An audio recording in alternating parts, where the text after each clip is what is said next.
If you want to know how the dollar is doing, ask yourself the dollar price of gold. Well, right now, interest rates are going up, the dollar is getting stronger, and the dollar price of gold is going down.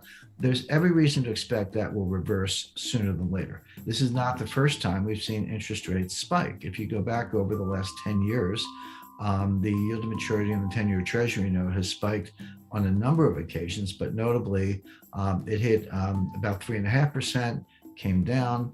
Then there was another spike around 2.5%, came down again. A third spike around 2%, came down again. And right now it's spiked up to 1.6%. Notice the pattern. A technician would first of all point out that this is a pattern which is called lower highs and lower lows. In other words, there are highs and lows, there is volatility, but each high is a little bit lower than the one before. And the trend is down, and each low drops lower than the one before, which means you're getting closer to zero. So we have a spike right now, and the price of gold has gone down, but one of two things is going to happen. Either that's going to turn around. There is no inflation. The interest rates are going up based on inflation expectations. And I want to emphasize the word expectations. We have this $1.9 trillion spending bill. They're going to, in the US, they're going to hand out $1,400 checks to everyone pretty much. The expectation is people are going to run out and spend the money, and that's going to boost GDP and exceed available capacity, and we're going to get inflation, so interest rates are going up. No, none of that's going to happen. We are going to hand out the checks, but the evidence is very good that people don't spend the money. They actually save it, and I'll refer you to this chart, which is the savings rate. Now, if you notice, this goes back 20 years. The U.S. savings rate runs between 5 and 8%. It's very steady. Again, there's some wiggles, some volatility. It peaked up a little bit in 2013, but it kind of runs pretty consistently between 5 and 8%.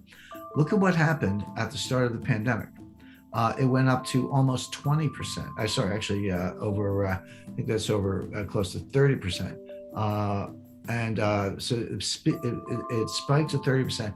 It came back down, but it didn't come back down to the range. It came back down to around 13 or 14%. And in the most recent reading, it spiked up again closer to 15%. These are sky high interest rates. These are like Chinese interest rates in the United States, which means that you can hand out money, but people aren't spending it. They're putting it in the bank, or they're paying down debt, which economically is the same thing. They're deleveraging their balance sheet. So again, pushing money out the door doesn't do any good if people don't spend it. And right now they're not. People are, if you've lost your job, you're not taking your friends out to dinner. You're putting the money in the bank or paying off your credit card. Even if you haven't lost your job, you might be concerned that you will lose your job or your company will fail next month. And so you're putting it in the bank. It's what economists call precautionary savings, or saving for a rainy day. So here you see the savings rate going up. That's what stands in the way of government spending really stimulating the economy. And then coming back to what we showed earlier, the inflationary expectations are going to be disappointed because people are not using the money to spend and stretch the capacity of the economy. They're saving it. So when that data comes through, probably by mid-year, the interest rates are going to come back down. The price of gold is going to soar, and we're going to be back into that upward trend we described. Now, what if I'm wrong? I mean, I don't think I am wrong, or I wouldn't have explained it that way. But what if I'm wrong and the inflation actually shows up?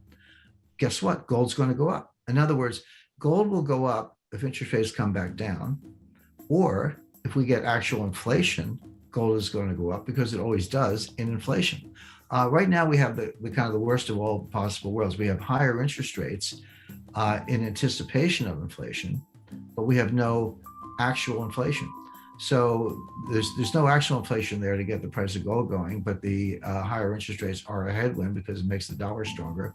So one of two things is going to happen. Either those rates are going to come right back down, which I expect, or the inflation is going to show up, which I don't expect, but I can't rule it out. But either one of those is going to get gold going back up again. And let me just flip ahead, Sean. Here's just a very simple illustration of where the price of gold is going. Now, this is in what I call monetary reset. This is what would happen if you had a gold standard. I'm not saying we will have a gold standard. There's not a central bank in the world that wants a gold standard. But if you thought about it, if you wanted to have a gold standard, or you wanted to just use gold as a metric in terms of monetary policy, here's what you'd have to take into account. So let's just start with the money supply. M1 money supply, and I use the large economies, US, China, Japan, the Eurozone, and the UK. And you can include Australia, Canada, New Zealand. The numbers don't change that much. They don't change significantly. But that's about $32.3 trillion. How much gold is there? Well, there's official gold, about 34,000 metric tons. And people say, well, there's not enough gold to support the world money supply. Maybe there was once upon a time, but commerce and payments and leverage and debt and everything has expanded so much that we don't have enough gold. And the answer to that is nonsense. There's always enough gold. It's just a question of price. So let's just do the math. So with 32.3 trillion of money supply, what if you wanted a gold standard with 40% backing? Well, that means you need $12.9 trillion worth of gold. That's 40% of 32.3 trillion. So I said we have 34,000 metric tons. Let's just take $2,000 per ounce. I know gold's about $1,700, but just use $2,000 per ounce for a round number. Gold has been there recently. 34,000 tons times $2,000 per ounce is $2.2 trillion. Well, I said we needed $12.9 trillion. Well, it looks like we don't have enough gold. But what happens if we change the price, come down to the second row, to $12,000 per ounce? Well, voila, 34,000 metric tons at $12,000 per ounce, it's $13.2 trillion. That's more than enough to back global M1 at a rate of 40%. So the point is, there's always enough gold. It's just a question of price. But if you want a gold standard, or if you want to use gold as a metric, the price has got to be $12,000 per ounce. If it's not, if it's any less than that, you've created a deflationary system. You're repeating the blunder of Winston Churchill in 1925. So my point is, it's not that central banks are going to opt for a gold standard. It is the case that this is the direction gold is going, and it's going to get there sooner than later because of so much money printing and ultimately a loss of confidence in the dollar itself. And just one last slide. Here is the history of bull markets. And I don't have any bull markets before 1971.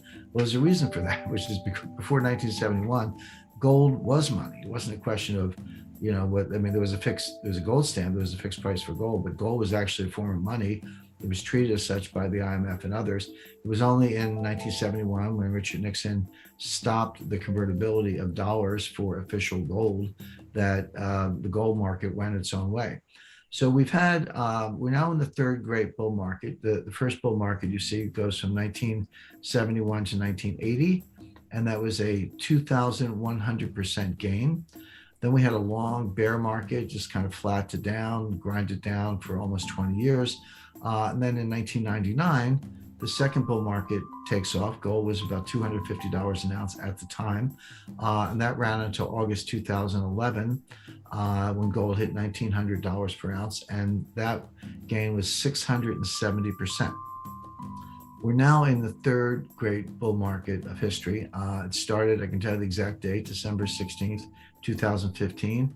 Gold came in at $1,050 an ounce.